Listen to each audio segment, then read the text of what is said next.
আসসালামু আলাইকুম প্রিয় দর্শক, জানিয়ে দিব এখনকার আলোচিত সকল দেশীয় খবর। শুরুতেই জানিয়ে দেব সংবাদ শিরোনামগুলো। হাসনাত নাসরুদ্দিন পাটোয়ারির পর এবার সার্জিসের স্ট্যাটাস ভাইরাল। ত্রয়োদশ জাতীয় সংসদ নির্বাচনের কলঙ্ক তিলক হয়ে আছে বলছেন চরমোনাই পীর। আমরা সবকিছুতেই রাজনীতি করি বলছেন রুমিন ফারহানা। শেরপুরে চোর সন্দেহে বাড়ি থেকে ধরে নিয়ে ঝুলিয়ে পেটানোর অভিযোগ। এবং সর্বশেষ জানাবো, শুধু রমজান এসেছে বলে মাথায় টুপি তুলবেন না বলছেন আমির হামজা। প্রিয় দর্শক, এতক্ষণ দেখছিলেন সংবাদ শিরোনামগুলো, এখন জানাবো বিস্তারিত খবর। হাসনাত নাসরুদ্দিন পাটোয়ারির পর এবার সার্জিসের স্ট্যাটাস ভাইরাল।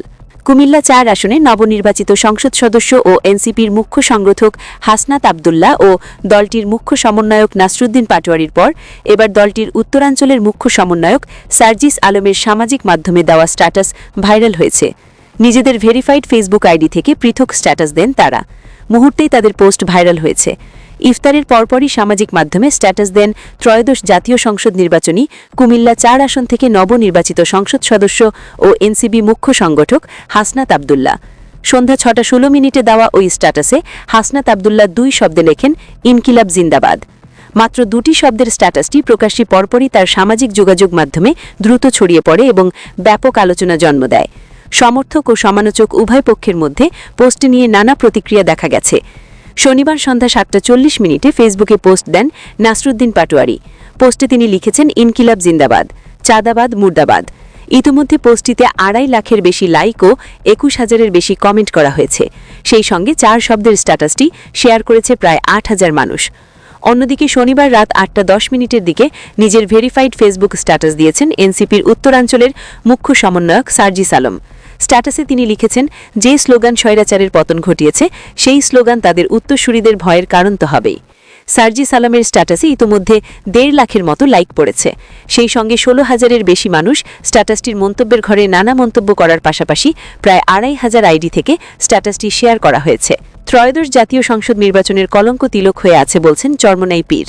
ত্রয়োদশ জাতীয় সংসদ নির্বাচনের কলঙ্ক তিলক হয়ে আছে বলে মন্তব্য করেছেন ইসলামী আন্দোলন বাংলাদেশের আমির মুফতি সৈয়দ মোহাম্মদ রেজাউল করিম। তিনি বলেন, অনিয়ম রোধে এত ত্যাগ ও রক্তের পরেও নির্বাচনে আগের ঘটনার পুনরাবৃত্তি জাতিকে হতাশ করেছে। রাজধানীর রামপুরায় জামিয়া কারিমিয়া মিলনায়তনে ত্রয়োদশ জাতীয় সংসদ নির্বাচন পরবর্তী পর্যালোচনা সভায় তিনি এসব কথা বলেন। ২৪ গণঅভ্যুত্থানের প্রেক্ষাপট স্মরণ করে রেজাউল করিম বলেন, এরপর ৩টি জাতীয় নির্বাচনে সীমাহীন জালিয়াতির ফলে সৃষ্ট স্বৈরতন্ত্র উৎখাতের জন্যই জুলাই অভ্যুত্থান হয়েছিল। অনেক ত্যাগ ও জীবনের বিনিময়ে স্বৈরাচারকে দেশ ত্যাগে বাধ্য করা হয়েছিল। আমরা স্বৈরাচারের সাথে চিরতরে স্বৈরতন্ত্রের বিলোপ চেয়েছিলাম, কিন্তু আক্ষেপের বিষয় হল ১২ই ফেব্রুয়ারি যে নির্বাচন হয়েছে তা ঘিরে ইলেকশন মেকানিজমের অসংখ্য অভিযোগ উঠেছে।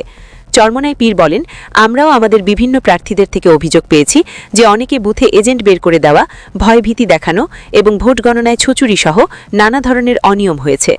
নির্বাচন কমিশনের প্রতি আহ্বান জানিয়ে তিনি বলেন, নির্বাচন অনিয়ম সংক্রান্ত সব অভিযোগ নির্মোহভাবে তদন্ত করতে হবে।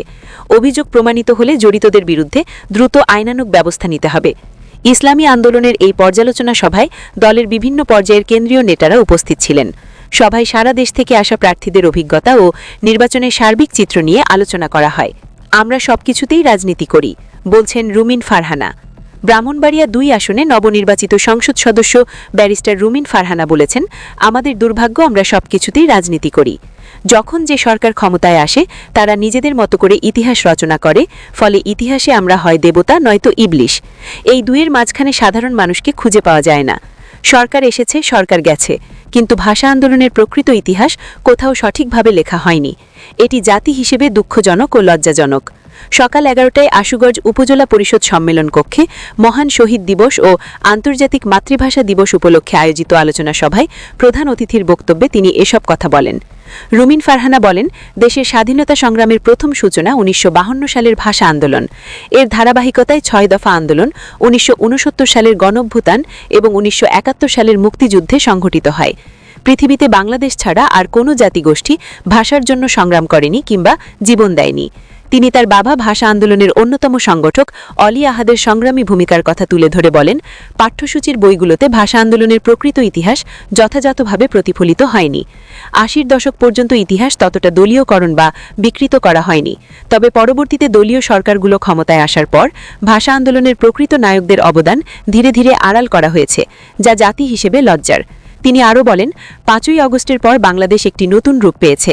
আশা করি সেই বাংলাদেশে যাদের অবদান রয়েছে তাদের যথাযথ সম্মান, স্বীকৃতি ইতিহাসে সংরক্ষিত থাকবে। আশুগঞ্জ উপজেলা নির্বাহী কর্মকর্তা রাফি মোহাম্মদ সরা সভাপতিত্বে অনুষ্ঠানে আশুগঞ্জ থানার ভারপ্রাপ্ত কর্মকর্তা মোহাম্মদ শফিকুল আলম, উপজেলা জামায়াতের আমির মোহাম্মদ শাহজাহান ভুইয়া, নাগরিক পার্টি আশুগঞ্জের মুখ্য সমন্বয়ক আমিনুল ইসলাম ডালিম সহ আরও অনেকে উপস্থিত ছিলেন। সভায় ভাষা শহীদদের প্রতি গভীর শ্রদ্ধা জানিয়ে বক্তারা মাতৃভাষার মর্যাদা রক্ষায় ঐক্যবদ্ধভাবে কাজ করার আহ্বান জানান। শেরপুরে চোর সন্দেহে বাড়ি থেকে ধরে নিয়ে ঝুলিয়ে পেটানোর অভিযোগ। শেরপুরে জোর সন্দেহে এক যুবককে বাড়ি থেকে ধরে নিয়ে দেয়ালের সাথে ঝুলিয়ে পেটানোর একটি ভিডিও সামাজিক যোগাযোগ মাধ্যমে ছড়িয়ে পড়েছে। শুক্রবার সকালে সদর উপজেলার পাকুড়িয়া ইউনিয়নের চৈতনখিলা পশ্চিমপাড়া সাতঘরিয়া গ্রামে ঘটনা ঘটে। ভিডিওটি শুক্রবার দিবাগত রাত 11:30টার দিকে পাকুড়িয়া ইউনিয়ন পরিষদ সদস্য মোহাম্মদ জসিম উদ্দিন তার ফেসবুক আইডি থেকে পোস্ট করেন।